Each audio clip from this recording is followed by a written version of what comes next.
Welcome to Dextor Recons Masters of Orion. This is a game I've had a love affair with for quite some time. As far as the franchise goes, I always enjoyed it for its 4X approach. You get the beginning exploration, expansion, extermination, and I'm missing an X in there somewhere. But the fun of this game is to try to build, and there's the build orders you can really go with, and tech trees, and every race has a different way of approaching it. There's multiple win rates or win conditions. Really quick, let's take a look at some of these races. You got the Valkyrie. These guys are going to be really good in the air, so if you make like small beam weapon type stuff, they'll be great with that. The Bulrathi are really pretty tough on the ground. The Darlock are going to be spy masters to help you with stealing tech rather than researching it. The humans are good at diplomacy. The Klaxon, they give you a really good industrial base, plus they have additional population growth. The Mechlar are going to be industrialists as well, but they're also cybernetic, which gives them fewer food consumption and automatic ship repair. The Mishon are fighters, in the air. They're just warlords and militarists, give them some bonuses here. Cylons are going to be the researchers. They get bonuses on research, so you get additional techs out of the tech tree. The Sakra will grow. They have a great population growth, so they can boom in population, allow you to expand quickly. The Silicoids will only grow slowly, but they can pretty much go on any kind of a planet. So that's actually quite helpful.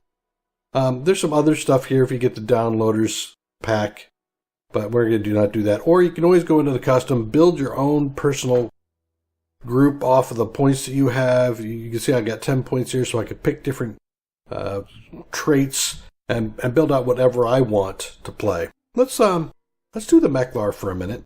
Or actually, you know what? We'll do a random race. We'll see what happens. And we'll do a small galaxy because I'm not going to play this thing through. I just want to kind of show you what this looks like. 2 opponents. So in the game, you will start out. Thank you. You usually have an advisor who will give you different points. I'm going to skip that because if you play this game, you can see those. But here's the map for the solar system or the galaxy that we're in. You can see that I'm down here in Altair, and I've got 2 connections to either side. Up here, I've got how much credits I have and how many I'm generating overall as a net. So I'm getting a net 12 credits every turn. This is my ship capacity. I have 4 points worth of ships currently. I can get up to 15. I'm at level 2 security, which has an impact on if somebody's trying to spy on me, how successful can they be. And this tells me how fast I'm growing on my research. And you can see, especially underneath the credits here, the details of where everything's coming and where everything is going to. So you can kind of get a feel for the details of this. It's a little civish in its nature. When I look at the Empire, I can see my different planets and get a whole bunch of information on each of the planets, what they're doing, what they're producing. I can give them a chance to auto-build if I don't want to do the micromanagement thing. I can look under the research and pick my research trees. And you can see here we've got various types of research, government, and these will expand every turn that you get one of these. It'll give you more stuff that you can do research in. So the idea here is to see, do you want to do the destroyer and anti-missile, hydroponic farms and biospheres, automated factories and neutron blaster, or research lab and government support. I typically go for production stuff, so I'm going to do the physics stuff. If you want to, you can click on this tree, and this is going to give you the idea of just how big this tree is. It doesn't give you, an ever-expanding option, but as you can see, they interlace with one another. So, for example, these things combine into quantum fields, and so at the end, you have to have everything researched to get to the evolving technologies. There is a win condition for technology. We're probably going to be doing that. So we're done here. The next thing you can look at is diplomacy, which will say, here are all the ones that you've connected to, the races. There's 2 other unknowns I haven't met, plus any minor civilizations, which are usually just stuck on one planet. If you build them up, they'll give you some bonuses.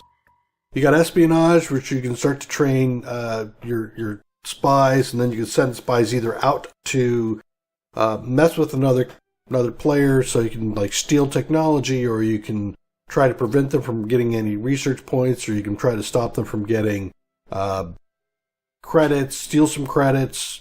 I mean, there's a lot of options you can do with the espionage. And within the leaders, when you pick them, you can assign them into ships and into systems to give you further bonuses.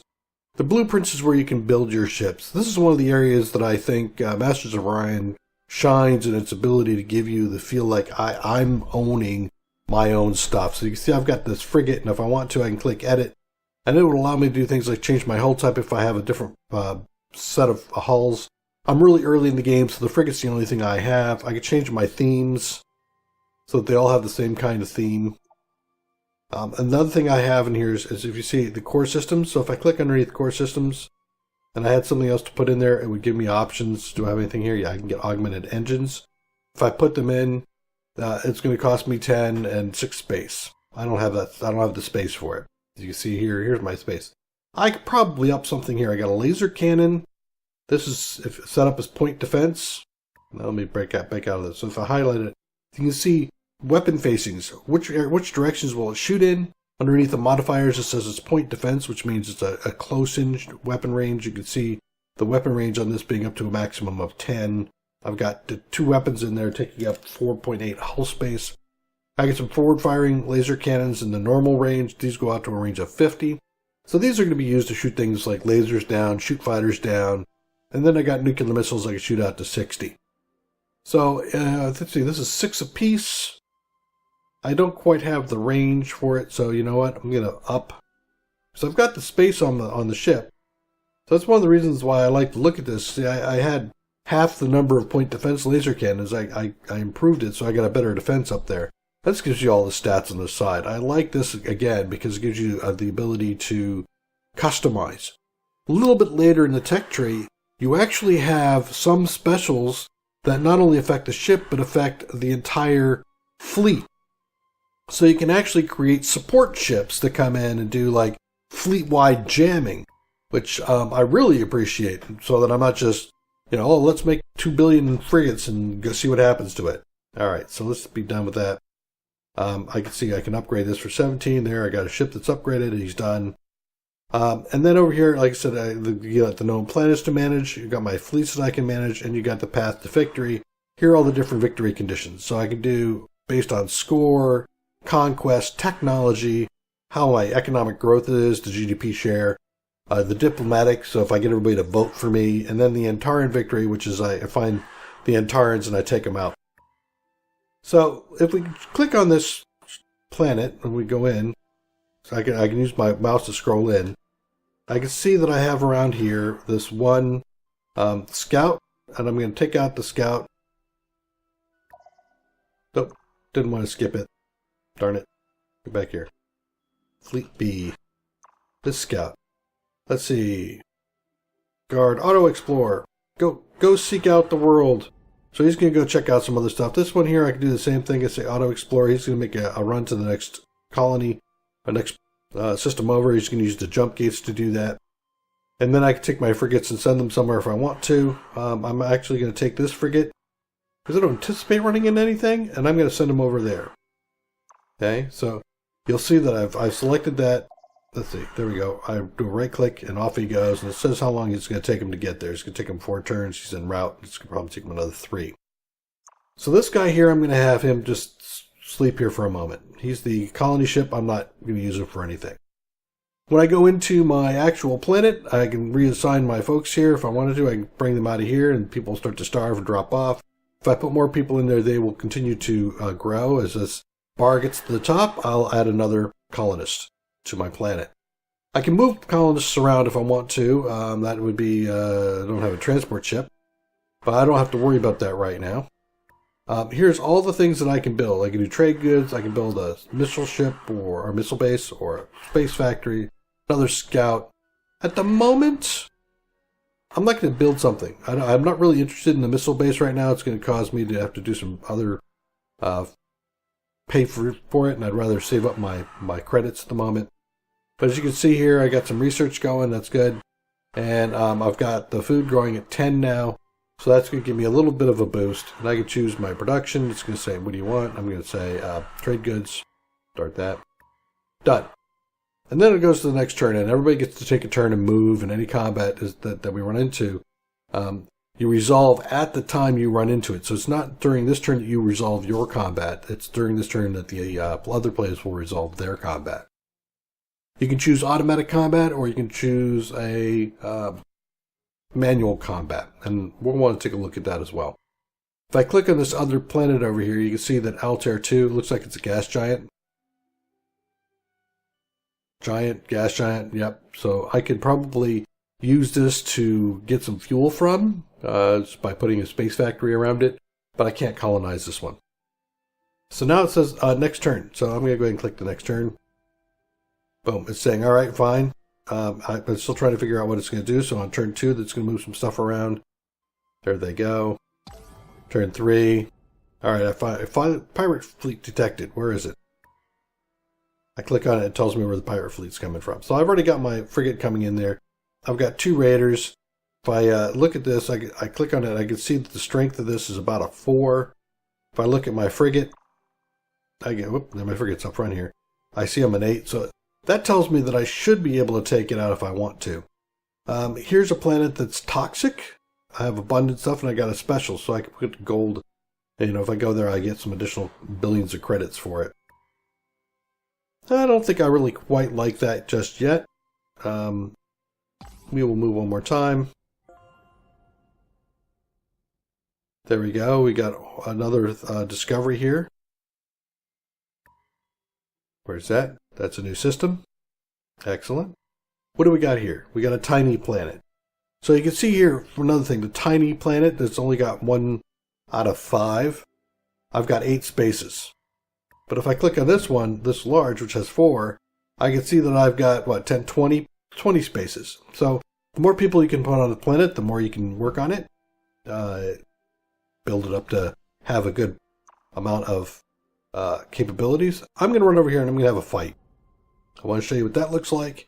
So you can see down here, I can do attack, or I can do block, guard and block it. So I can just set them here and say, nobody, you shall not pass. So here I can do automatic resolve. My chances are a little bit better than balanced, which says I should be victorious over this fleet. I'll probably take some damage, or I could take command. Now in past Masters of Orion, the manual game is turn based. This one is not. So you can see I can take full control. No help, or I can do assisted, where you take control of your forces while an admiral does all the micromanagement, or cinematic. Most folks are going to want to do the assisted. You can do cinematic if you just want to see the show and everything fight, or you can do full control. And in my personal play style from the past, I've always liked to do full control, because I find that with proper maneuvering and leveraging the different aspects of your ship, you can usually skew the results a little bit more in your favor. But what I'm finding within this release is that's not always the case. You can see here I am over here. So I've got things like, I've got a nuclear missile. I can't take a look at these guys because I have no kind of scanner, right? Oh no, I can't see them. They got a blaster for 50 range and the Swaba with the 25 range. So ideally, I'd want to just stay out of range of them and just shoot the nuclear missiles. But instead of doing like, I want to move, my turn here and then my turn over there and then just turn over here, XCOM style, if you will, this is a real-time move. So if I want to take a look at the nuclear missile, here's my range on the missile. All right, and now I'm going to do that. Hey, come on, move. Why aren't you moving? See, now here's one of those things where it doesn't seem to be moving so well to me. And is it ready?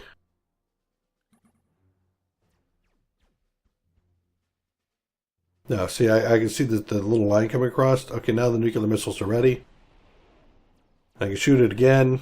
And by staying out of range, I was able to do some pretty good damage on this. without having to worry about getting beat up. And we win. So I would argue that the results of this was better, because as you can see, I took 2% damage, was much better than if I had done this in an automated fashion. So there you go. There's some victory conditions I've shown you. I've shown you the gameplay, a little bit of it. I've shown you some of the attacks. If you like this and you want to see a full playthrough of this, let me know. I'll certainly consider it. This is I'll probably do as like a small area like this. It is a fun game to play, and it can get very addicting. It's one of those types of games that as you sit down to play it, you get through some of it, you feel a little tired, you look up and you figure out, oh my God, it's 3 o'clock in the morning and I'm still playing. What happened all the time? Because the gameplay gives you it's so easy to I just need one more click. Just click on this one more thing. I just need to, and pretty much you one more thing yourself into 3 a.m. in the morning. So there you go. That is Masters of Orion.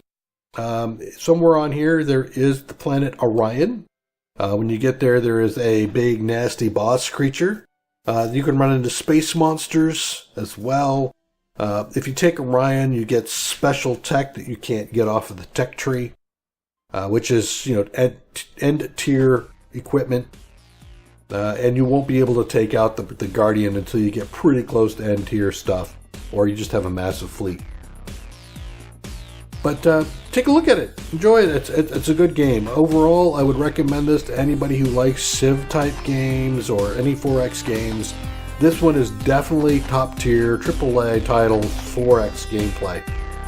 Thanks for joining me as Dextor Recons Masters of Orion. Take care and bye-bye. Thanks for watching another episode of Dextor Plays. Please leave a like or subscribe and post any tips or tricks down below.